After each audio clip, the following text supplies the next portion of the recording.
ওই ছোট লোকের বাচ্চা, তোর লজ্জা করে না জেল থেকে এসে আমাকে তোর ওই মুখ আমাকে দেখাতে? তিশা, আমাকে তুমিও ভুল বুঝতেছো। ওই দিন আমি কিছুই করিনি। তুই একটা লুচ্চা ছেলে, তোকে বিশ্বাস করে আমি অনেক বড় ভুল করেছিলাম, আর এখন তার মাসুল দিচ্ছি। তুই আমার চোখের সামনে থেকে দূর হ, তোকে আমি আর বিশ্বাস করতে চাই না। তিশা, আমাদের সন্তানের কথাটা একবার ভাবো তুমি। ওই একদম আমাদের সন্তানের কথাটা একবারও বলবি না। ও শুধু তোর সন্তান, আমার না। পাপ হবে বলে ওকে আজও বাঁচিয়ে রেখেছি। যেদিন ও পৃথিবীতে আসবে তুই তোর সন্তানকে নিয়ে চলে যাবি। আমি তিশার কথা শুনে যেন আকাশ থেকে পড়লাম।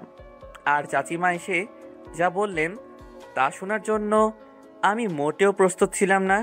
রাজ, তুই আমার বাসায় এসেছিস কেন? তোর মুখটাও আমরা দেখতে চাই না। তুই আমাদের কাছে মারা গেছিস। আমার মেয়ে বিধবা হয়ে গেছে। তুই বের হ আমার বাসা থেকে। আমি চুপ করে দাঁড়িয়ে রইলাম। আমি সেদিন কোনো অন্যায় না করলেও সাজানো নাটকের একটা নায়ক হয়েছিলাম, তাই চুপ করে রইলাম। কিন্তু ওই কথাটা শুনতে খুব কষ্ট হলো। আমার মেয়ে বিধবা হয়ে গেছে। আসলেই আমি তিশাকে কষ্ট দিয়ে ফেলেছি। আমি সোফায় শুয়ে ঘুমিয়ে গেলাম। সকালে চাচিমা ডেকে তুললেন, বললেন খেতে আয়। নিজের চোখকে বিশ্বাস করতে পারছিলাম না। ইনি কি রাতে আমাকে বকা দিয়েছিলেন? ফ্রেশ হয়ে নাস্তা করেছিলাম। আমার কোনো কাজ নেই, সারাদিন বাসায় বসে আছি। তিশা আমাকে দেখলেই বকা দেয়, তাই তিশার সামনে যাচ্ছি না, ছাদে বসে আছি। ভাইয়া, আমাকে কয়টা অঙ্ক করে দিবে? কথাটা শুনে চমকে গেলাম। পিছন ফিরে দেখি তামিম। যা আসতেছি। তামিমকে অঙ্ক করাচ্ছিলাম, কিন্তু অঙ্ক আর মিলাতে পারছি না। তারপরে উঠে আসলাম, একটু রুমে গেলাম, দেখলাম তিশা কিছু একটা খুঁজছে। কি খুঁজছো তিশা? আমাকে বলো, আমি খুঁজে দেই। ওই ছোট লোকের বাচ্চা, লুচ্চা, তুই আমার সাথে গা ঘেঁষে কথা বলতে আসবি না, তাহলে তোর খবর আছে। তোমার এইভাবে খুঁজতে কষ্ট হবে, তাই বলছি। এমন করে বকা দাও কেন? আমার কষ্ট হলে তোর কি? হাইসে দরদ দেখাতে। এবার আমার খুব রাগ হলো, তাই বললাম, আমি তোমার কথা ভেবে আসিনি, আমি আমার সন্তানের কথা ভেবেই আসছি। কি? তোর সন্তান মানে? ও শুধু আমার সন্তান। আমার সন্তানের দিকে হাত বাড়ালে তোর হাত আমি কেটে দিব। এবার আমি খুব অবাক হলাম। কি মেরে বাবা! তিশা, তুমি তো কালকে বললে আমার সন্তান আমার মতো খারাপ হবে, ওকে আমাকে দিয়ে দিবে। বের হ আমার রুম থেকে। আমিও বাড়াবাড়ি না করে বের হয়ে আসলাম, আর একটু মুচকি হেসে দিলাম। এভাবে তিশার বকা শুনে শুনে আমার 7 দিন কেটে গেল। ভাবলাম কিছু একটা করতে হবে, তাই একটা বন্ধুর কাছে গেলাম। আমাকে একটা কাজের ব্যবস্থা করে দিবে বলল, সব পেপারস নিয়ে যেতে বলল। পরের দিন ওর কথা মতো গেলাম, আর কাস্টমার সার্ভিসে একটা চাকুরিও হলো। চাচা আমার চাকুরির কথাটা শুনে অনেক খুশি হলেন। চাচিমা বললেন, তুই যদি কোনোদিনও চাকুরি না পাইতিস তবুও আমাদের কোনো দুঃখ ছিল না, কিন্তু আমার মেয়েটাকে দুঃখের সাগরে ভাসিয়ে দিয়েছিস। চাচা তিশাকে আমার চাকরির কথাটা বলল, ও কিছুই বলল না, চুপ করে চলে গেল। চাচিমার কথাটা শুনে অনেক খারাপ লাগলো। এভাবেই চলে গেল 1 মাস। আজকে বেতন হলো, আমার হাতে টাকা, অনেক খুশি আমি। তখনই পুরনো কথা মনে পড়ল। রাজ, সামনের মাসে টিউশনির টাকাটা দিয়ে আমাকে একটা শাড়ি কিনে দিবা? তাই দৌড়ে মার্কেটে গিয়ে একটা নীল শাড়ি কিনলাম তিশার জন্য। তারপর বাসায় আসলাম। তিশা জানালার কাছে বসে আছে। আমি শাড়িটা এগিয়ে দিয়ে তিশাকে বললাম, তিশা, এই নাও তোমার শাড়ি। তিশা আমার দিকে তাকিয়ে একটা মুচকি হাসি দিয়ে শাড়িটা নিল। আমি অনেক খুশি হলাম, ভাবছিলাম, কিন্তু আমার এ হাসি বেশি সময় রইল না। তারপর শাড়িটা আমার মুখের উপর ছুঁড়ে মারল। তিশা, এটা কি করলে তুমি? তুই ভাবলি কি করে ফকিরের বাচ্চা তোর শাড়ি আমি পরবো? আমি শাড়িটা হাতে নিয়ে রেখে দিলাম। ইচ্ছে করছিল কষে একটা মাইট দেই, কিন্তু চাচা নিষেধ করছে। আমি যেন তিশাকে কিছু না বলি, তাই কিছু বললাম না। সন্ধ্যার সময় চাচা আসলেন, চাচাকে বাকি টাকাগুলো বুঝিয়ে দিলাম, এসে ঘুমিয়ে গেলাম। হঠাৎ সজাগ হয়ে কারো ঘুমড়ানোর আওয়াজ শুনলাম। লাইটটা অন করে দেখি তিশার বেড থেকে আওয়াজটা আসতেছে।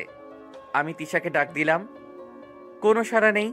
আমি তিশার কাঁধে ঝাঁকি দিতেই তিশা আমাকে একটা থাপ্পড় বসিয়ে দিল।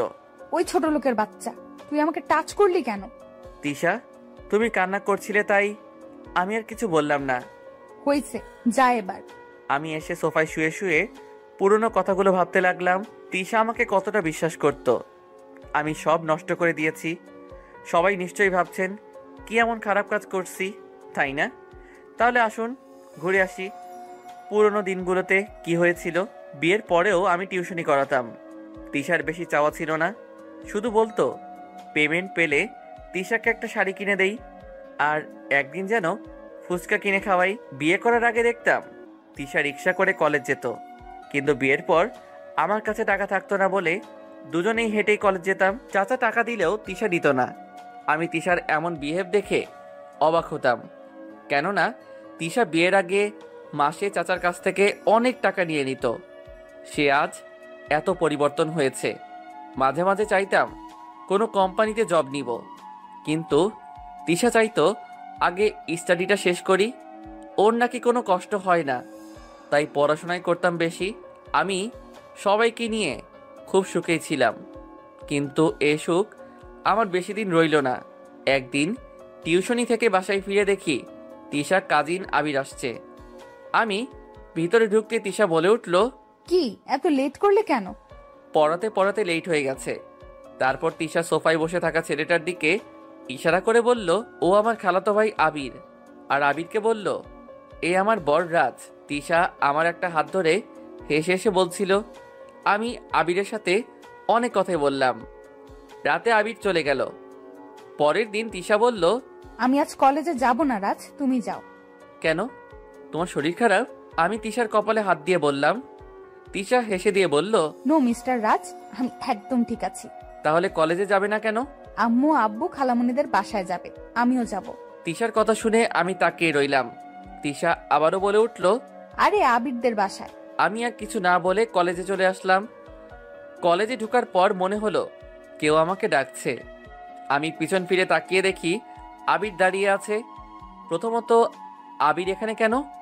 আমি যাব না বলে কি নিতে আসছে, নাকি তিশার সাথে দেখা করতে আসছে? প্রশ্নগুলো আমি মনে মনে বললাম। তারপর আবিরের সামনে গেলাম। আপনি এখানে কেন? তোমার সাথে দেখা করতে আসলাম রাজ। আমার সাথে দেখা করতে? কিন্তু কেন? আসো আমার সাথে, কিছু জরুরি কাজ আছে। বলে আবির আমাকে ওর গাড়িতে গিয়ে বসতে বলল। না ভাইয়া, আমার ইম্পর্টেন্ট ক্লাস আছে, অন্যদিন যাব আপনার বাসায়। তাছাড়া তিশা তো যাচ্ছেই। হা হা। আবির আমার কথাগুলো শুনে অট্ট হাসিতে ভেঙে পড়ল। আমি তার হাসির কারণটা ঠিক বুঝতে পারছি না। এমন করে হাসছেন কেন? আরে তোর কথা শুনে তুই ভাবলি কি করে তোকে আমার বাসায় নিয়ে যাব? আমার বাসায় একটা সোফায় বসার যোগ্যতা তো তোর নেই। তিশা যে তোকে কেন বিয়ে করলো সেটাই বুঝতে পারছি না। আমিও মুচকি হেসে বললাম, আপনি বুঝবেনও না কেন করেছে। তো আপনার কথা বলা শেষ হলে আমি এখন যাই। আবির আবারও বলে উঠল, তুই তিশার জীবন থেকে সরে দাঁড়া। আমি তিশাকে ভালোবাসি। আবিরের কথাটা শুনে আমি জোরে হেসে দিলাম। কি ভাই, আমি বউকে ছেড়ে দিব? আপনাকে ডক্টর দেখানো দরকার, আমি যাই। আমি সামনের দিকেই পা বাড়াতেই আবির বলে উঠল, রাজ, তিশা শুধু আমার, তোকে আমি ঠিক সরিয়ে নিব। আমি আবারও হাসি দিয়ে চলে আসলাম। আবিরের কথাটা সেদিন পাত্তা দিলাম না। তিশাকে বলেছিলাম আবিরের সাথে কথা না বলতে। মেয়েটা অনায়াসে বলে দিল, ঠিক আছে, আর বলবো না। তার 1 মাস পর আমি কলেজে গাছের নিচে বসে বই পড়ছি। তিশা মাঠে বাকি বন্ধুদের সাথে গল্প করছে। আমি পুরোপুরি পড়ায় মগ্ন। এমন সময় কারো কথায় উপরে তাকালাম, দেখলাম সাদিয়া আমার সামনে দাঁড়িয়ে আছে। কিছু বললে আমাকে সাদিয়া? আমাকে একটু হেল্প করবে রাজ? কি হেল্প বলো? কোনো নোটস লাগবে? আরে না, নোটস না, অন্যরকম হেল্প। আসলে তুমি তো জানো আমি সোহানকে অনেক ভালোবাসি, কিন্তু ও আমাকে পাত্তাও দেয় না। প্লিজ রাজ, সোহানকে বুঝিয়ে বলো। তুমি বললেও ঠিকই শুনবে। দেখো সাদিয়া, এটা সোহানের পার্সোনাল ম্যাটার। আমি কি করব? প্লিজ রাজ, এমন করে বলো না, একটু দেখো। আরে কান্না করছো কেন? সত্যি বলছি, সোহান আমার ভালোবাসা মেনে না নিলে মরে যাব। সত্যি বলছি, আমি কিছু একটা করে ফেলবো। আচ্ছা, আমি সোহানকে বলবো। তাহলে এখনই চলো রাজ। সোহান কোথায় আছে আমি জানি, আর ও এখন একা আছে। প্লিজ রাজ, এইটুকুনি হেল্প করো। কি করব আমি বুঝতে পারছিলাম না। মেয়েটা কান্না করছে তাই যেতে রাজি হলাম, কিন্তু রাজি হওয়াটা আমার জীবনের কাল হয়ে দাঁড়ালো। চলো তাহলে সাদিয়া। আমি বইটা ব্যাগে রেখে সাদিয়ার পিছু চললাম। আর যাওয়ার আগে তিশাকে ইশারা দিলাম আমার একটু কাজ আছে। সাদিয়া যাচ্ছে, আমি তার পিছু পিছু যাচ্ছি। কলেজের ক্লাস হওয়া সবগুলো রুমই অতিক্রম করে ফেলছি। পুরনো বিল্ডিংটার কাছাকাছি এসে গেছি। আমার কেমন জানি সন্দেহ হতে লাগলো। আমি সাদিয়াকে বললাম, আর কত যাবে? আর সোহান কোথায়? এই তো আর একটু। আমি আবারও চললাম সাদিয়ার পিছু। একটু গিয়ে সাদিয়া একটা রুমের দিকে ইশারা করে বলল, এই রুমে সোহান বসে আছে। আমার কেমন জানি লাগছিল। সোহান এখানে কি করছে? আমি কি ভিতরে যাব? জায়গাটা নির্জন, কি করি এখন? কিন্তু সাদিয়ার দিকে তাকিয়ে দেখলাম মেয়েটা আমার দিকে তাকিয়ে আছে। ওর চোখে পানি টলমল করছে, খুব মায়া হচ্ছিল। আমি ভাবলাম না, রুমে ঢুকলাম। কিন্তু রুমটা অন্ধকার, কিচ্ছু দেখা যাচ্ছে না। আমি একটু সামনে এগিয়ে গেলাম আর সোহানকে ডাকতে লাগলাম, সোহান, সোহান, এই সোহান, তুই কোথায় রে? এই অন্ধকার রুমে কি করিস? বেরিয়ে আয় বলছি সোহান। কোনো আওয়াজ না পেয়ে আমি দরজার দিকে তাকালাম। অদ্ভুত, দরজা বন্ধ হলো কেমন করে বুঝতেছি না তো। আমি সাদিয়াকে ডাকতে যাব, তখনই রুমে লাইট জ্বলে উঠল। আমি সামনে তাকিয়ে অবাক হলাম। সাদিয়া দরজা বন্ধ করে দাঁড়িয়ে আছে আর মুচকি মুচকি হাসছে। আমি কিচ্ছু বুঝে উঠতে পারছি না। আমি ঘুরে তাকালাম সোহানকে দেখার জন্য, কিন্তু না, সোহান কোথাও নাই। আমি সাদিয়াকে প্রশ্ন করলাম, সোহান কোথায় সাদিয়া? সোহান তো নেই রাজ এখানে। সোহান এখানে নেই মানে? আর তুমি দরজা বন্ধ করলে কেন? আবিরকে চিনো? আবির আমাকে পাঠিয়েছে। তোমাকে মিথ্যে বলে এখানে নিয়ে আসলাম। এখন দেখো কি করি। বলেই সাদিয়া চেঁচাতে চেঁচাতে লাগলো, বাঁচাও কেউ, রাজ আমার ক্ষতি করো না, ইত্যাদি ইত্যাদি বলে। আমি সাদিয়ার এমন বিহেভে স্তব্ধ হয়ে গেলাম। তখনই আমার মনে তিশা তো মাঠে বসে আছে, আর মাঠ থেকে এই চিৎকার শোনা যাবে। আমি তাড়াতাড়ি করে বের হতে গেলাম, কিন্তু সামনে সাদিয়া দাঁড়িয়ে চেঁচাচ্ছে। কেমন করে বের হব আমি? আমি যখনই সাদিয়াকে সরিয়ে বের হতে গেলাম, তখনই সাদিয়া আমাকে ধাক্কা দিয়ে ফেলে দিল। আমি একটা সিটের কর্নারে গিয়ে পড়লাম। আমার ব্যাগটা একটু দূরে গিয়ে পড়ল। আমি তাড়াতাড়ি ওঠার চেষ্টা করলাম, কিন্তু আমার পা কিছু একটার সাথে আটকে গেছে। অনেক চেষ্টা করেও বের করতে পারছি না। তখনই আমার নজর পড়ল আমার হাতে টপ টপ করে ফোঁটা ফোঁটা রক্ত পড়ছে। আমি কপালে হাত দিলাম। হ্যাঁ, আমার কপালটা একটু কেটে গেছে। আমি অনেক কষ্ট করে যখনই পাটা বের করে কোনো রকম উঠে দাঁড়ালাম, ততক্ষণে সবাই এসে গেছে। সাদিয়া তিশাকে ধরে কান্না করছে আর বলছে, আমি আসতে চাইনি রাজ, জোর করে নিয়ে আসছে। ও বলছে আমাকে কিছু নোটস দিবে, তাই আসছি। কিন্তু জানতাম না রাজ আমার সাথে এমনটা করবে। আমি ওকে বিশ্বাস করেছিলাম।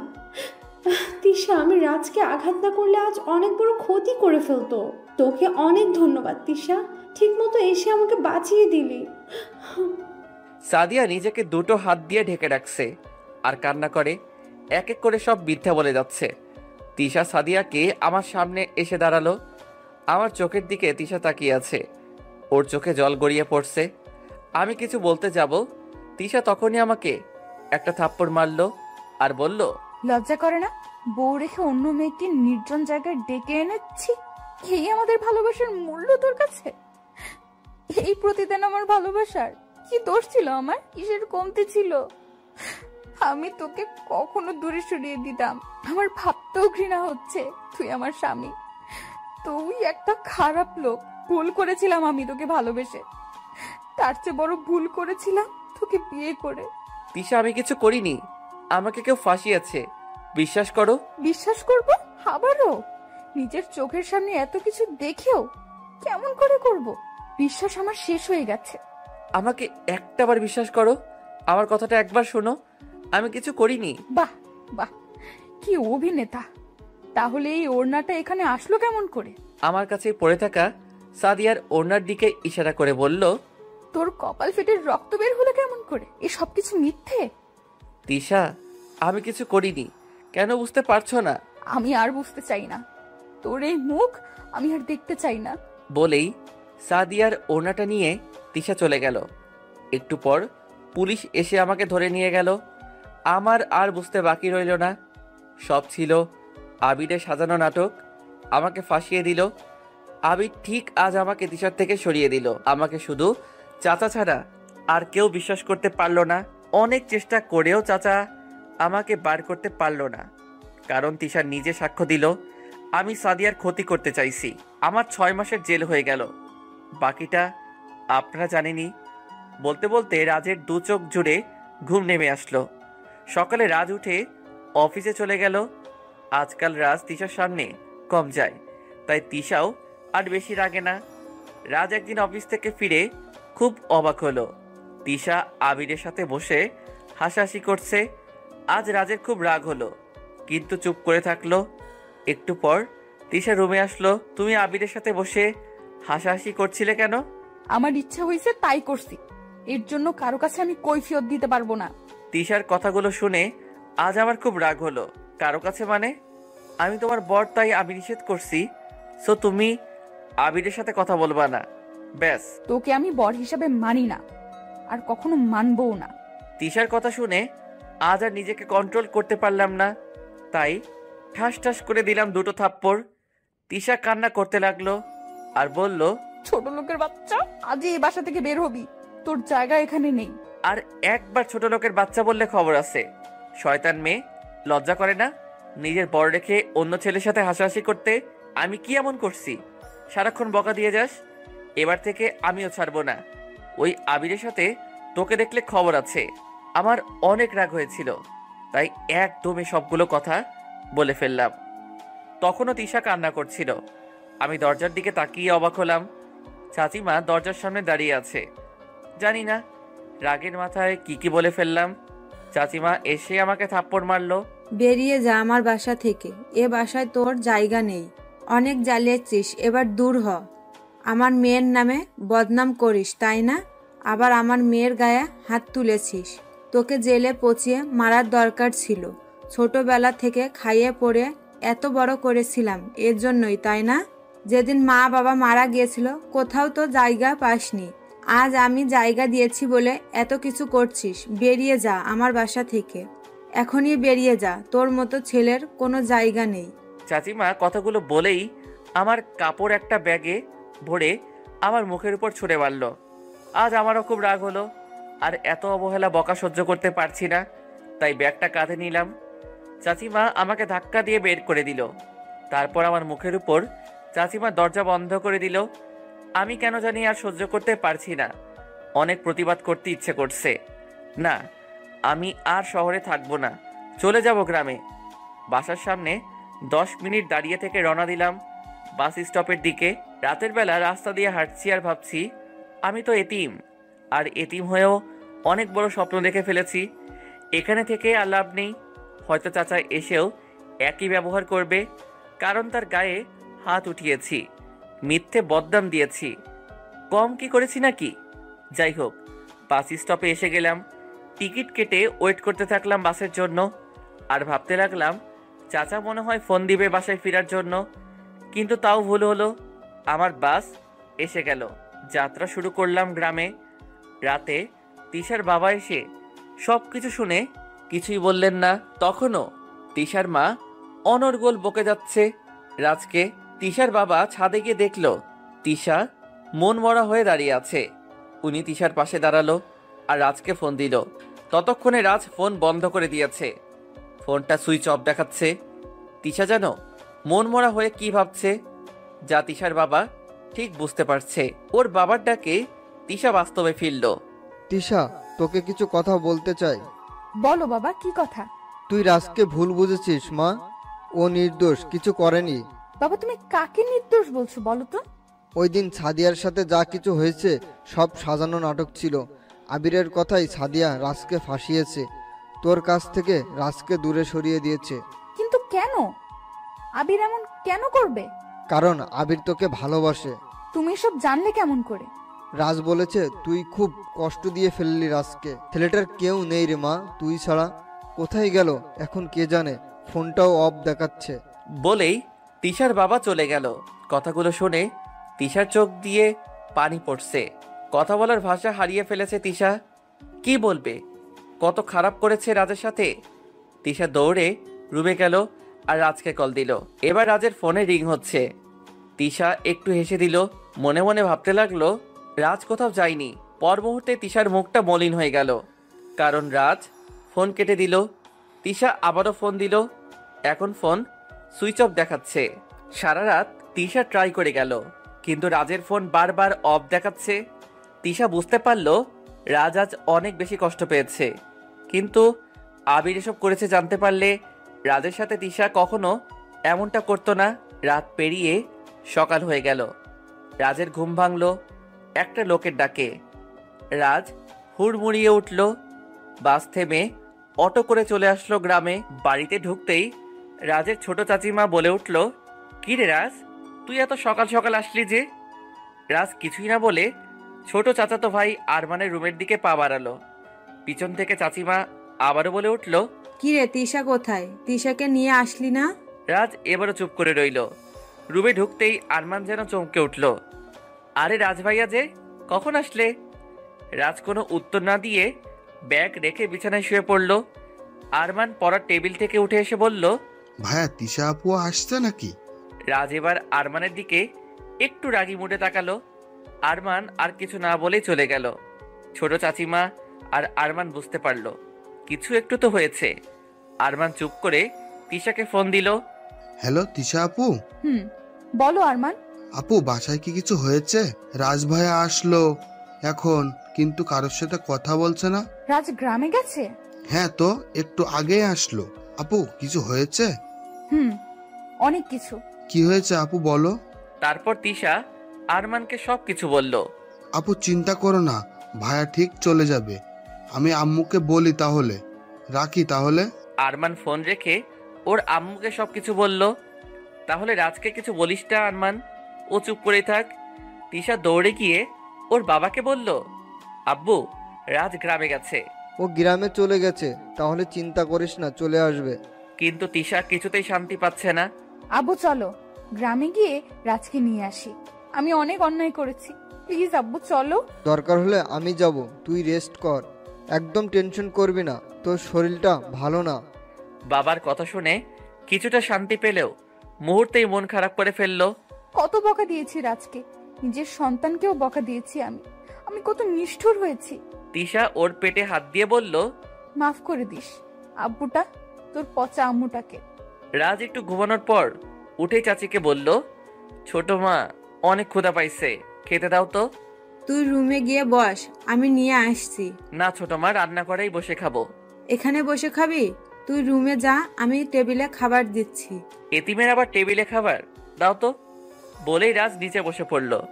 ওর ছোট মা এতিম কথাটা শুনে এক দৃষ্টিতে রাজের দিকে তাকিয়ে আছে। তারপর বলল, তুই এতিম কে বলেছে রাজ? আমরা কি মারা গেছি? খেতে দাও তো। এতিমকে এতিম বলবে না তো কি বলবে? আর এতিম শুনতে খারাপ লাগে না, বরং ভালোই লাগে। শুনতে শুনতে এতিম শব্দটাই ভালো লাগে। রাজ খাবার খেয়ে বেরিয়ে গেল। গ্রামের ছোটখাটো বাজারে গিয়ে ওর ছোটবেলার বন্ধু সজীবের সাথে দেখা করলো। আমাকে কোনো একটা কাজ দিবি সজীব, যে কোনো ধরনের কাজ হলেই চলবে। তোর মাথা খারাপ নাকি? এত পড়াশোনা করছস, এখন এইসব কাজ করবি? তোর করার মতো কাজ এখানে নাই। তুই যে কাজ করিস তাই করব আমি, প্লিজ না করিস না। আমি ট্রাক থেকে মাল নামাই, তুই পারবি নাকি? আমি পারবো, তুই আমাকে কাজটার ব্যবস্থা করে দে। আমি তোর কাছে এইটুকু চাইছি, এই এতিমকে একটু সাহায্য কর। রাজ তোর মাথা ঠিক আছে তো? আর কি হচ্ছে বলতো? সব শুনলে কাজ দিবি তো? দিব, আগে বল। শোন তাহলে। তারপর রাজ সজীবকে সবকিছু বলল। সজীব কি বলবে বুঝতে পারছে না। রাজের জোড়াজড়িতে কাজে নিল। রাজ আজ প্রথম অনেক কষ্টের কাজ করছে। সজীব ওকে বারবার না করছে, কিন্তু রাজ আর কারো বোঝা হয়ে থাকতে চায় না। সারাদিন কাজ করে রাজ 500 টাকা পাইল, তা নিয়ে বাড়ির দিকে পা বাড়ালো। রাজের ছোট বা সারাদিন রাজকে খুঁজেছে। সন্ধ্যায় বাড়িতে ফিরলে তিনি খুব অবাক হলেন। রাজের গা ভর্তি ময়লা। রাজ তোর এই অবস্থা কেন? সারাদিন কোথায় ছিলি তুই? আমি কাজে গিয়েছিলাম সজীবের সাথে। এই নাও টাকা। রাজ ওর ছোট মার হাতে টাকাগুলো গুজে দিয়ে গোসল করতে চলে গেল। গোসল করে এসে রাজ শুয়ে আছে। এমন সময় ছোট মা এসে বলল, রাজ তুই এমন কাজ কেন করতে গেলি? আমরা কি বলেছি তোকে কাজ করতে যেতে? রাজ হাউমাউ করে কেঁদে উঠল। ছোট মা, এ পৃথিবীতে আমার কেউ নেই, খুব এতিম আমি। আর এতিমদেরকে কেউ ভালোবাসতে পারে না, সবাই বুকে তুলে নিলেও আবার অবহেলা করে দূরে সরিয়ে দেয়। জানো ছোট মা, আমি যে এতিম, তিশার যোগ্য নই তা ভুলেই গেছিলাম। আমি স্বপ্নের রাজ্যে হারিয়ে গেছিলাম। জানো, কালকে চাচিমা সব মনে করিয়ে দিয়েছে, ঘাট ধাক্কা দিয়ে বের করে দিয়েছে, টাকা পয়সা খরচ করিয়ে বড় করেছে। ছোট মা, আমি এখানে থাকবো, কিন্তু টাকা রোজগার করে তোমাদেরকে দিব। আর যদি বাধা দাও তো আমি এখান থেকেও অনেক দূরে চলে যাব। প্লিজ ছোট মা, এতিমটাকে দূরে সরিয়ে দিও না। রাজ আস্তে আস্তে ওর ছোট মার কোলে মাথা রেখে কান্না করতে করতে ঘুমিয়ে গেল। তিশাও আজ ভালো নেই, ঠিক মতো খাওয়া করে না, আস্তে আস্তে অসুস্থ হয়ে যাচ্ছে। এটা দেখে তিশার বাবা ছুটে চললেন গ্রামে। তিশা রাতে রাজের ছবিটা দেখছে আর কান্না করছে। রাজ, তুমি আমাকে অনেক ঘৃণা করো, তাই না? করবেই তো। একজন স্ত্রী হয়ে আমি তোমাকে ভালোবাসতে পারিনি, খালি অবহেলা করেছি, সব সময় ছোট লোকের বাচ্চা বলে ডেকেছি। আমি তোমার কাছে কখনো গিয়ে দাঁড়াতে পারবো না। কোন মুখ নিয়ে দাঁড়াবো বলো? আমি যে অনেক অন্যায় করেছি। আমি তোমাকে অনেক দূর থেকেই ভালোবাসবো। তোমাকে ফিরে আসতেই হবে। আমি আর তোমার সন্তানের জন্য হলেও আসতেই হবে। কতদিন ফোন বন্ধ করে রাখবে বলো? আসতেই হবে। পাশ থেকে তিশার মা এসে বলল, তুই এভাবে কান্না করলে চলবে বল? বাচ্চাটার ক্ষতি হবে। এবার তো কিছু খেয়ে নে, তোর বাবা গ্রামে গেছেন, রাজ ঠিক চলে আসবে। তিশা ওর মাকে জড়িয়ে ধরে কান্না করে দিল। তিশা সেই বিকেলে একটু ছাদে উঠেছে, তখনই আবির আসলো আর গিয়ে দাঁড়ালো তিশার পাশে। তিশা আবিরকে দেখেই রাগে ফুলতে লাগলো। তুই এখানে এসেছিস কেন শয়তান? তুই আমার সবকিছু শেষ করে দিয়ে এখন কেন আসছিস? তোকে মেরে ফেললেও আমার প্রতিশোধ নেওয়া শেষ হবে না। আবির তিশার কথা শুনে হাসতে লাগলো। তিশা আবিরের হাসি শুনে অবাক হলো। সে সুযোগ আর হবে তিশা বেবি? আগে তোমার পেটের বাচ্চাটাকে শেষ করব, তারপর ওই রাজকে। কথা হলো, আমি তোমাকে চাই। এটা তো দুঃস্বপ্ন, কখনো পূরণ হবে না। তুই আমার মনের রাজের জন্য একটু একটু ঘৃণা সৃষ্টি করেছিস। বলেই তিশা পাশ থেকে একটা লাঠি নিয়ে যখন আবিরকে আঘাত করতে গেল, আবির তিশাকে ধরে ফেললো। তিশার মুখে একটা রুমাল চেপে ধরলো। তিশা মুহূর্তেই ঘুমিয়ে গেল। আবির গাড়িতে করে তিশাকে নিয়ে চলে গেল তার বিশাল বড় বাংলোতে। তিশাকে নিয়ে একটা রুমে রাখা হলো। তিশা যখন চোখ খুলল তখন দেখলো কোন একটা অন্ধকার রুমে আছে। অনেক পানির পিপাসা পেয়েছে। একটু পরে দরজা খুলে কেউ ভিতরে প্রবেশ করলো। তিশা স্পষ্ট দেখতে পেল এটা আবির। হাই তিশা বেবি, কেমন আছো তুমি? আবির, আবির আমাকে কিছু খেতে দাও, আমাকে কিছু খেতে দাও। আমার বাবুটা অনেক ছটফট করছে। আবির প্লিজ। তিশার বাবা গ্রামে গিয়ে রাজকে অনেক বোঝালো, কিন্তু রাজ আসতে রাজি নয়।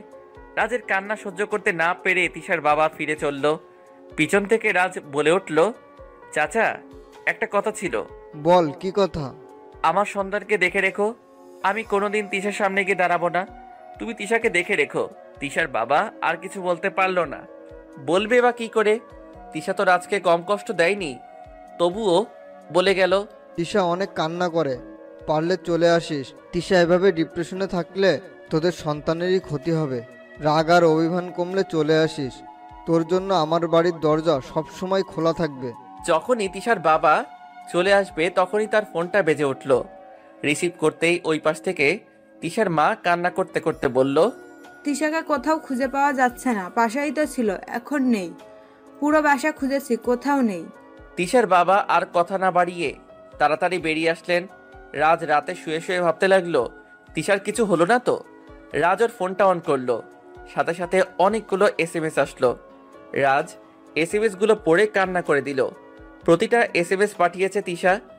রাজের কেমন জানি খারাপ লাগছে, তাই SMS গুলো না পড়েই ফোনটা রেখে দিয়ে ঘুমিয়ে গেল। রাতে তিশা খিদের জ্বালায় ছটফট করছে।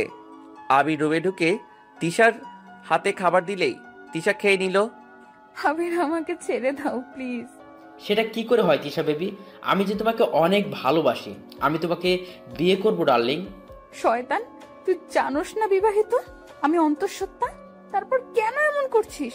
কালকের মধ্যে তোমার এই সন্তান পৃথিবীতে আসবে, বাট মৃত। আর এই অগ্রিম খবর সবার আগে জানবে তোমার বর রাজকে। বলেই আবির তিশাকে একটা থাপ্পড় মারল আর বলল, তোর অবস্থা এমন করব যা দেখে তোর বাবা চিন্তা করতে পারবে না আবির কতটা খারাপ। তোর বাবা আমার সাথে অনেক বড় প্রতারণা করেছে, তার মাসুল এখনই তুই দিবি। বলেই আবির চলে আসলো।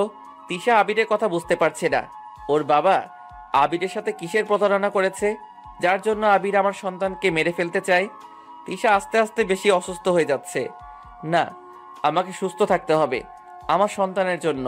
তিশার বাবা বাসায় ফিরে অনেক জায়গায় খুঁজলো, থানায় গিয়ে পুলিশকেও জানালো, আবিরের খোঁজ নিল। যতদূর সম্ভব জানতে পারলো আবির দেশে নেই, চলে গেছে 10 দিন আগে। তিশার বাবা ভাবতে পারছেন না আমার মেয়ের তাহলে কি হলো। রাজকে সব ফোন করে জানালো। রাজ চুপ করে থেকে ফোনটা রেখে আবার ঘুমিয়ে গেল। রাতে তিশা বাংলোর পিছনে দরজা দিয়ে পালালো। অনেকটা পথ তিশা পাড়ি দিয়েছে। তিশা আচমকা হেসে দিল, আবির আমার সন্তানের কিছুই করতে পারবে না। কিন্তু তিশা আর হাঁটতে পারছে না, পাগুলো অবশ হয়ে গেল। তাই একটা গাছের নিচে বসে ঘুমিয়ে গেল। যখন তিশার ঘুম ভাঙলো, তিশা আবিরের সেই বাংলোতে। ওয়েলকাম মাই সুইট হার্ট, সুপ্রভাত তিশা বেবি। তিশা বুঝতে পারছে না এখানে আসলো কি করে। তুমি কেমন করে ভাবলে পালিয়ে যাবে আমার কাছ থেকে? এত সোজা না তিশা, তুমি কখন আমার কাছ থেকে ছাড়া পাবে না। খেয়ে নাও, আজই তোমার সন্তানের শেষ দিন। বলেই আবির চলে গেল। তিশা আল্লাহকে ডাকতে লাগলো, আল্লাহ, তুমি আমার সন্তানকে বাঁচাও, একবার রাজের কাছে ক্ষমা চাওয়ার সুযোগ করে দাও। রাত সকালে উঠে কাজে চলে গেল, কিন্তু আজ রাজ কাজে তেমন মন বসাতে পারছে না, কেমন জানি করছে। যা লক্ষ্য করেছে সজীব। কিরে রাজ, কিছু হয়েছে? না রে, বলেই রাজ কাজ করতে লাগলো। হঠাৎ করে রাজের ফোনে একটা SMS আসলো। রাজ SMSটা দেখে থমকে গেল। নাম্বারটা আবিরের, আর SMSটা হলো, রাজ তোর তিশা এখন আমার কাছে, আর তোর সন্তানেরও শেষ সময়, পারলে ঢাকায় চলে আয়। রাজ বুঝতে পারলো তিশাকে পাওয়া যাচ্ছে না, এটা সত্যি। এতদিন ভেবেছিল রাজ হয়তো আমি যাতে ফিরে যাই তাই এসব বলছে। রাজ তাড়াতাড়ি করে আবিরের নাম্বারে কল দিল। সাথে সাথে আবির রিসিভ করলো আর বলল, মিস্টার রাজ, আপনি ঢাকায় আসেন, পরে কথা হবে। বলেই আবির ফোনটা কেটে দিল। রাজ কিচ্ছু বলার সুযোগ না পেয়ে আবার কল দিল, কিন্তু ওই পাশ থেকে বলছে, আপনার ডায়ালকৃত নাম্বারটিতে এই মুহূর্তে সংযোগ হচ্ছে না। রাজ ঠাস করে পড়ল। কাজের ফাঁকে যা লক্ষ্য করলো সজীব। কি রাজ, কি হয়েছে? রাজ সজীবকে সবকিছু বলল। তুই আজই ঢাকায় যা ভাই, তিশাকে বাঁচা, তোর সন্তানকে বাঁচাবি তো নাকি? রাজ তাড়াতাড়ি বাড়িতে ময়লা কাপড় ছেড়ে রেডি হয়ে রওনা হলো ঢাকার উদ্দেশ্যে। গাড়িতে থেকেও রাজ অনেকবার কল দিল আবিরকে, কিন্তু এখনো একই কথা বলছে। তিশা ভয় কান্না করছে। আবির বলেছে ও আমার সন্তানকে মেরে ফেলবে। হে আল্লাহ, তুমি আমাকে আর আমার সন্তানকে বাঁচাও। এমন সময় আবির আসলো আর বলল, ভেবেছিলাম তোমার সন্তানকে আজকেই মেরে ফেলবো, কিন্তু না, তোমার বর আসছে ঢাকায়। আমার পাওনা টাকা আদায় করে তোকে এমন শাস্তি দিব তিশা, তুই ভাবতেও পারবি না। বলেই তিশাকে আবির আরেকটা থাপ্পড় মারল। তিশা কান্না করতে করতে বলল, আমার সাথে তোর কিসের এত শত্রুতা বল, কেন এমন করছিস?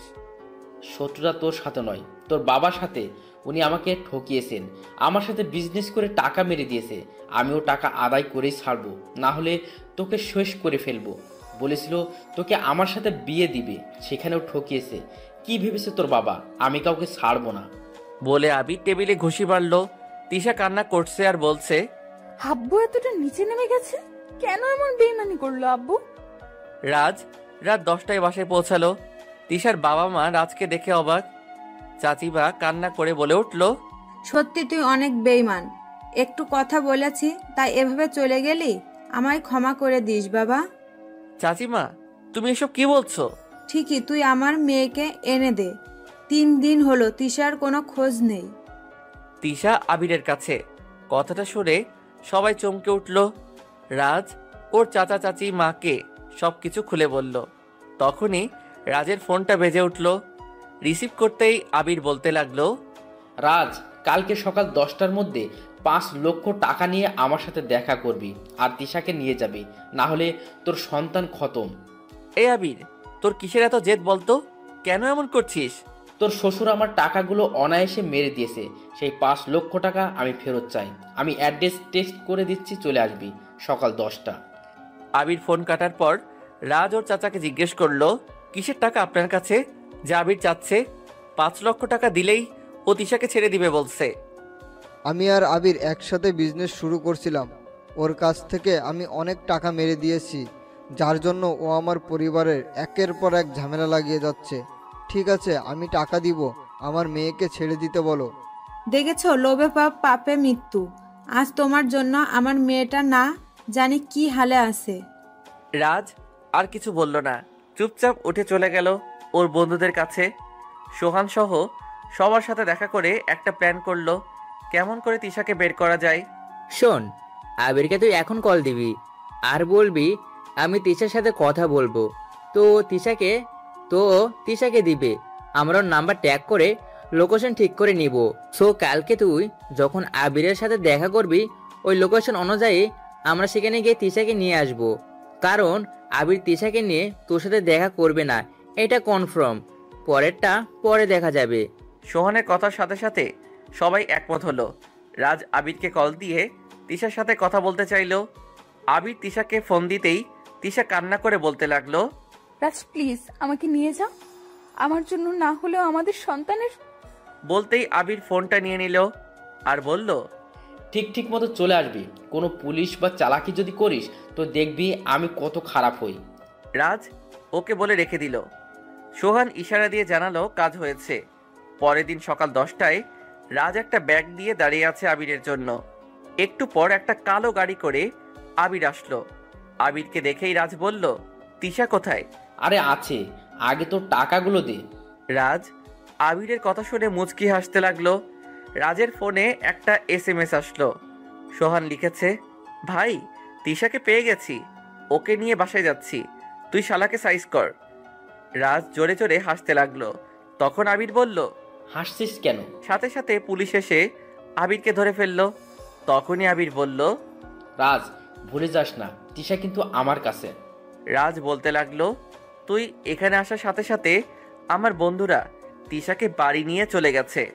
তিশা এখন ওর বাবা মার কাছে। আবির রাজের কথা শুনে রাগে কটমট করতে লাগলো। পুলিশ আবিরকে নিয়ে যাওয়ার সময় আবির আবারও বলল, দেখে নিব তোকে রাজ, আমাকে বেশি দিন আটকে রাখতে পারবে না। আর তখন আমার সাথে করা চিটিংবাজির পুরো প্রতিশোধ দিব। দেখব তখন তিশা তোকে কি করে বাঁচাই আর তুই কি করে নিজের বউকে বাঁচিয়ে নিস। পুলিশ টানতে টানতে আবিরকে নিয়ে গেল। রাজ আবিরের কথাগুলো শুনে মুচকি হাসছিল আর বলল, আরে জানা বাবা, যখন সময় আসবে তখন দেখা যাবে। তখনই রাজের বন্ধুরা আসলো আর বলল, দোস্ত, তিশা ভাবি একদম ঠিক আছে, তুই কোনো চিন্তাই করিস না তো। কিন্তু দোস্ত, আমাদের একটা আবদার তোকে রাখতেই হবে। কি আবদার বল? আমি অবশ্যই রাখার জন্য চেষ্টা করব। তোরা আমাকে হেল্প করলি। বেশি কিছু না দোস্ত, শুধু আমাদেরকে তোর বাড়িতে একদিন খাওয়াতে হবে, তাও আবার তিশা ভাবির হাতের রান্না, তাহলেই হবে। ওই শালা, তুই খালি খাই খাই করিস কেন? আরে বুঝতে পারছিস না, এতে দুটো উপকার হবে। কি উপকার হবে শুনি? তিশা ভাবি তো তোর সাথে রাগ করে আছে, আমাদেরকে দাওয়াত করে খাওয়ালে দুজনের মান অভিমানটাও কমবে। এই তোর বুদ্ধি আছে বটে, মানতে হবে। ওকে একদিন আমার বাড়িতে দাওয়াত দিব। রাজ আর তার সব বন্ধুরা মিলে হাসাহাসি করছিল। ঠিক তখনই রাজের ফোনটা বেজে উঠল। রাজ ফোনটা হাতে নিয়ে দেখে চাচার ফোন। রিসিভ করা মাত্রই ওই পাশ থেকে চাচা বলে উঠল, রাজ তুই কোথায়? তাড়াতাড়ি হাসপাতালে চলে আয়, আমরা তিশাকে নিয়ে হাসপাতালে আসছি। চাচা তিশা ঠিক আছে তো?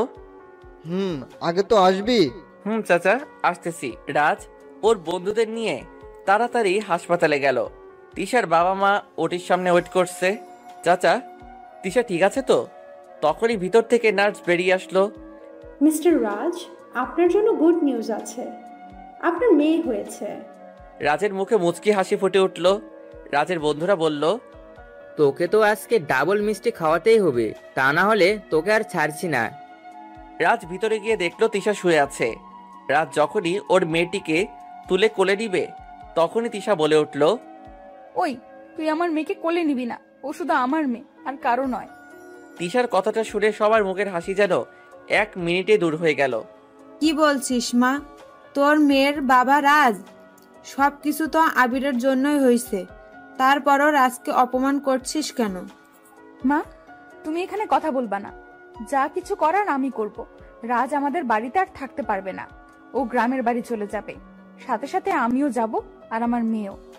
তিশা কি বলছে ঠিক কেউ বুঝে উঠতে পারছে না। রাজও আহাম্মক হয়ে দাঁড়িয়ে আছে। তিশা সবার মুখের দিকে তাকিয়ে হাসছে। সবাই ভয় পেয়ে গেল, তাই না? তখন সবাই বুঝতে পারলো তিশা সবার সাথে মজা করছে। রাজ আর তিশার মেয়েকে একে একে সবাই কোলে নিল। 3 দিন পর তিশাকে বাড়ি নিয়ে গেল। অনুষ্ঠান করে তিশা আর রাজের মেয়ের নাম রাখা হলো রোজা। ওই দিন রাজের সব বন্ধুদেরকে দাওয়াত করে খাওয়ানো হলো। একদিন তিশার কথা শুনে রাজ খুব অবাক হলো। রাতে তিশা রাজের পায়ে পড়ে বলল, তুমি আমাকে ক্ষমা করে দাও রাজ, আমি তোমাকে অনেক অপমান করেছি। রাজ তিশাকে তুলে বলল, আমার কিছুই মনে নেই। তিশা রাজকে জড়িয়ে ধরে কান্না করে দিল। রাজ আবারও তার অফিসে জয়েন করলো। রাজ, তোমাকে একটা কথা বলি। বলো তিশা, কি বলবে? সেদিন সাদিয়া কি বলে তোমাকে ডেকে নিয়ে গেছিল? রাজ অনেকটা সময় তিশার দিকে তাকিয়ে থেকে বলল, সোহানের কথা বলে। ঠিক আছে, তুমি অফিস যাও। কিছু হয়েছে কি? হঠাৎ আজকে সাদিয়ার কথা বলছো? না, কিছু না। রাজ রোজাকে কোলে নিয়ে আদর করে অফিস চলে গেল। এইদিকে তিশা মনে মনে হাসছে। রাজকে সাদিয়ার কথা বললেই কেমন ভয় পায়। আর মাত্র 5 দিন বাকি পড়েই আসছে রাজ তিশার বিবাহবার্ষিকী। এই 5 দিন আগে থেকে রাজের সাথে আমার ঝগড়া বাঁধতে হবে, তারপর রাজকে সাডেনলি সারপ্রাইজ দিব। তিশা সবকিছু রেডি করে রাখলো। রাজ বিকেলে বাসায় ফিরল। রাজ আর তিশার ব্যবহার দেখে খুব অবাক হলো। হঠাৎ তিশা এমন করছে কেন? রাজ বুঝতে পারছে না। রাজ খাবার খেয়ে রুমে গেল। তিশা মুখটা গোমড়া করে বসে আছে। রোজা কান্না করছে। এইদিকে তিশার কোনো ভ্রুক্ষেপই নেই। কি ব্যাপার তিশা? রোজা কান্না করছে আর তুমি চুপ করে বসে আছো যে? তাতে আমার কি? তোমার মেয়ে তুমি দেখে রাখবে। আমার মেয়ে মানে? আমাদের দুজনেরই তো মেয়ে রোজা। হইছে, তুমি তোমার মেয়েকে নিয়ে আমার সামনে থেকে যাও। কি হয়েছে তিশা, বলবা তো? কেন এমন করছো? আমার খাবারটাও দিলে না। কিচ্ছু হয়নি তো। তিশা রুম থেকে চলে আসলো। আসার আগে দেখলো রাজ রোজাকে কোলে নিয়ে আনমনে কি যেন ভাবছে। তিশা একটা মুচকি হাসি দিয়ে চলে আসলো। রাজ ভাবতে লাগলো, তিশা এমন করছে কেন? আমাকে তিশা অবহেলা করুক, তাতে কিছু যায় আসে না, কিন্তু রোজাকে অবহেলা করছে কেন? রাজ রোজাকে ঘুম পাড়িয়ে দেয়, তারপর চাচাকে ফোন দেয়, কারণ তারা কয়েকদিনের জন্য গ্রামে গেছেন। রাজ জানে চাচারা কবে আসবে। তারপর রাত শুয়ে ঘুমিয়ে গেল। সকালে উঠে দেখলো তিশাও পাশ করে ঘুমিয়ে আছে। রাজ বুঝতে পারলো তিশা কিছু একটা নিয়ে ক্ষেপে আছে। রাজ রোজাকে তুলে হাত মুখ ধুয়ে নিল। রোজা এখন একটু দাঁড়াতে পারে, মাত্র একটু আম্মু আর আব্বু বলতে পারে। রাজ তো অবাক। ছোট রোজা আদো আদো করে আব্বু ডাকে। তারপর রাজ তিশার কাছে রোজাকে রেখে অফিসে চলে যায়। তিশা রোজাকে খাবার খাইয়ে নেয়। তারপর ওর বান্ধবী নিহাকে ফোন দেয়। নিহাকে নিয়ে তিশা শপিং করে। আসার সময় তিশা রাস্তায় আবিরকে দেখে। আবিরকে দেখে তিশা সামান্য ভয় পায়। রাজকে আবিরের কথা বলবে ভেবে পরে আর বলে না। তিশা ওদের বিবাহ বার্ষিকী পালন করার জন্য সমস্ত আয়োজন করে নেয়, কিন্তু রাজকে কিছুই বুঝতে দেয় না। ওইদিকে রাজ ভাবতে থাকে তিশা কেন এমন করছে। রাজ বিকেলে বাসায় যায়। আজও তিশা রাজের সাথে কথা বলে না। রাজ তিশাকে জিজ্ঞাসা করে, তিশা তুমি এমন করছো কেন আমার সাথে? কি করেছি বলবা তো? রাজ অবাক হয়ে আছে তিশার কথা শুনে, কারণ রাজ অফিসে কোনো মেয়ের সাথে তেমন কথাই বলে না। তিশা তোমার কথা ভুল হচ্ছে। হয়েছে, তোমাকে আর ভালো সাজতে হবে না। রাজ ভেবে পাচ্ছে না তিশা কাকে নিয়ে সন্দেহ করছে। এইভাবেই 5 দিন কেটে গেল। তিশা ভাবছে কালকে রাজকে সারপ্রাইজ দিব। পরের দিন তিশা রাজের জন্য ওয়েট করতে লাগলো, কিন্তু রাজের ফেরার নাম নেই। রাজ তো কখনো এমন করে না। তিশা রাজকে ফোন দিল, কিন্তু ফোনটা অফ দেখালো। তিশা এবার খুব চিন্তায় পড়ে গেল। রাজ কি রাগ করলো নাকি? তিশা একের পর এক ফোন দিতেই থাকলো। তখনই কলিং বেলের আওয়াজ হলো। তিশা মুখেই আনমনে হাসি ফুটে উঠল। তিশা তাড়াতাড়ি করে দরজা খুলে দেখলো ওর বাবা মা আসছে। তিশার মুখটা ক্ষণিকের জন্য মলিন হয়ে গেল। তিশার বাবা মা রোজাকে নিয়ে কথাবার্তা বলতে লাগলো। এমন সময় তিশার ফোনটা বেজে উঠল। তিশা এবারও অনেক আগ্রহ নিয়ে ফোনটা দেখে আবারও নিরাশ হয়ে গেল, কারণ আননোন নাম্বার দেখে। অবশেষে তিশা ফোনটা রিসিভ করলো। Hi Tisha baby, how are you? তিশার আর বুঝতে বাকি রইল না কে কথা বলছে। ওই শয়তান, তুই আমাকে ফোন দিয়েছিস কেন? কুল বেবি কুল, তোমার প্রাণের স্বামী রাজ এখন আমার কাছে, পারলে তুমি এসে নিয়ে যাও। আমি ঠিকানাটা টেক্সট করে দিচ্ছি। আর হ্যাঁ, পুলিশকে ফোন দিয়ে ভুল করবেন না কিন্তু। তিশা কিছু বলার আগেই আবির ফোন কেটে দিল। সাথে সাথে একটা SMS আসলো, তাতেই ঠিকানা দেওয়া আছে। তিশার ওর বাবা মাকে সবটা বলল। তারপর রোজাকে ওর মায়ের কাছে রেখে রেডি হয়ে চলে গেল রাজকে বাঁচাতে। তিশা জানে আবির তিশাকে পেলে রাজকে ছেড়ে দিবে। যাওয়ার আগে তিশার বাবা পুলিশের কথা বললেন, কিন্তু তিশা না করলো। আবির তিশাকে মাত্র 1 ঘন্টার মধ্যে পৌঁছাতে বলছিল, কিন্তু তিশা তার আগেই পৌঁছে গেল। তিশা দেখলো আবির রাজকে বেঁধে রাখছে। আবির, এবার রাজকে ছেড়ে দে, আমি এসেছি। ছাড়বো কি, তুমি নিয়ে যাবে? তিশা, তুমি এখানে কেন আসছো? তিশা কোনো কথা বলছে না। তিশা, তুমি চলে যাও বলছি, এই শয়তানের কাছে ধরা দিও না। আজ তোর বউকে আমি অনেক আদর করব, যার চিৎকার তুই এখান থেকে শুনতে পাবি, কিন্তু আফসোস কিছু করতে পারবি না। তিশা, তুমি শুনতে পাচ্ছ ও কি বলছে? তিশা কি করবে বুঝতে পারছে না, তবে ও আজ আবিরের কাছে হার মেনে গেল। তিশা রাজকে বাঁচাতেই আবিরের দেখানো একটা রুমে গেল। পিছন থেকে তিশা রাজের চিৎকার শুনতে পাচ্ছিল, তবুও দাঁড়ানোর মতো কোনো রাস্তা পেল না। মনে মনে বলতে লাগলো, হে আল্লাহ, তুমি আমাকে এই দিনটা দেখার জন্য আমাকে বাঁচিয়ে রাখছো। রাজ ভাবতে লাগলো, তিশা ওই ঘর থেকে বাঁচাও বলে চিৎকার করবে, আর আমাকে এখান থেকে তা শুনতে হবে। তিশা যেই রুমটায় আছে আবির সেই রুমে গেল, আর রাজ মনে মনে আল্লাহকে বলল, হে আল্লাহ, তুমি আমার তিশাকে বাঁচাও। ঠিক সেই সময় রাজ কান্নার আওয়াজ শুনতে পেল, তবে এটা তিশার কান্নার আওয়াজ না, এ তো আবির কান্না করছে। আবির শুধু বলছিল, ওমা বাছাও জলে গেল। রাজ কিছু বুঝতে পারছে না আবির কেন কান্না করছে। এমন সময় দেখতে পেল ওর 2 বন্ধু রাজকে পাহারা দেওয়া ছেলেগুলোকে মারছে। রাজ অবাক হয়ে শুধু দেখছে। তিশা আবিরকে লাঠি দিয়ে উদম কেলাতে কেলাতে বাইরে নিয়ে আসছে। আবির ওর 2 চোখ ধরে কান্না করছে। রাজের বন্ধুরা রাজের বাঁধন খুলে দিল আর বলল, ভাবি দিন বেশি করে। তিশা আবিরকে অনেক মারছে, আর আবির শুধু বলছে, ও বোন ছেড়ে দাও, আমাকে পুলিশে দাও, আমি আর জীবনে কোনো মেয়ের দিকে তাকাবো না। আগে বল, আমার আর রাজের মধ্যে বাধা হয়ে দাঁড়াবে কোনোদিন? না বোন, আর কোনোদিন এমন করব না। তিশা তখনও আবিরকে মারছে।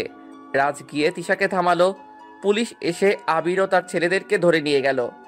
রাজ এখনো বুঝতে পারছে না তিশা আবিরকে কি করলো। ও ওইভাবে চোখ ধরে কান্না করছিল। তখনই তিশা বলল, আমি বাসা থেকে মরিচের গুঁড়ি নিয়ে আসছিলাম। আবির যখন আমাকে ধরতে গেল, আর আমি গুঁড়িগুলো ওর চোখে মারলাম, কাজ হয়ে গেল। রাজ তিশার কথা শুনে হা করে তিশার দিকে তাকিয়ে রইল। তিশা রাজের বুকটা অফ করিয়ে দিয়ে বলল, এবার বাড়ি চলেন। রাজ বাসায় গিয়ে চাচা চাচিকে দেখে বলল, তোমরা এসে গেছো? তোর কিছু হয়নি তো বাবা? রাজ হেসে দিয়ে তিশা কি আবিরকে মারছিল তা বলল। তারপর রাজ রুমে গেল। রোজা ঘুমিয়ে আছে। রোজার কপালে একটা চুমু খেলো। তখন তিশা পিছন থেকে জড়িয়ে ধরে বলল, হ্যাপি ম্যারেজ ডে। রাজ সামনে ঘুরে অবাক হলো। আজ তিশা সেই শাড়ি পরছে যা একদিন তিশা রাজকে অবহেলা করে ফেলে দিয়েছিল, আর আজ যে ওদের ম্যারেজ ডে ছিল তা মনে ছিল না। তিশা এবার বলল, আমার গিফটটাও। রাজ কি বলবে বুঝতে পারলো না। তুমি আমাকে আগে মনে করিয়ে দিবে তো? মনে নেই বললেই তো তোমার কাছে বানিয়ে বানিয়ে ঝগড়া করছি, যাতে তোমাকে সারপ্রাইজ দিতে পারি। রাজ এখন বুঝতে পারছে সবকিছু। গিফট দিতে হবে না, তবে একটা কাজ করতে হবে। কি কাজ? আমাকে কোলে করে ছাদে নিয়ে যেতে হবে। রাজ তিশার বলার সাথে সাথে তিশাকে কোলে করে ছাদে নিয়ে আসলো। তিশা রাজের কোল থেকে নেমে রূপালী চাঁদ দেখতে লাগলো, কিন্তু রাজ কোথাও গেল। এমন সময় তিশা দেখলো রাজ তিশার সামনে হাঁটু গেড়ে দিয়ে বসে আছে, হাতে সামান্য একটা কাগজি ফুল। Tisha, I love you. আমি সারাটা জীবন তোমার পাশে থাকতে চাই। বলো, আর কখনো আমাকে অবহেলা করবে না? তিশার রাজের কাছ থেকে ফুল নিয়ে বলল, অবহেলা একটু বেশিই করতে হবে, না হলে ভালোবাসা কমে যাবে তো। আচ্ছা করিও।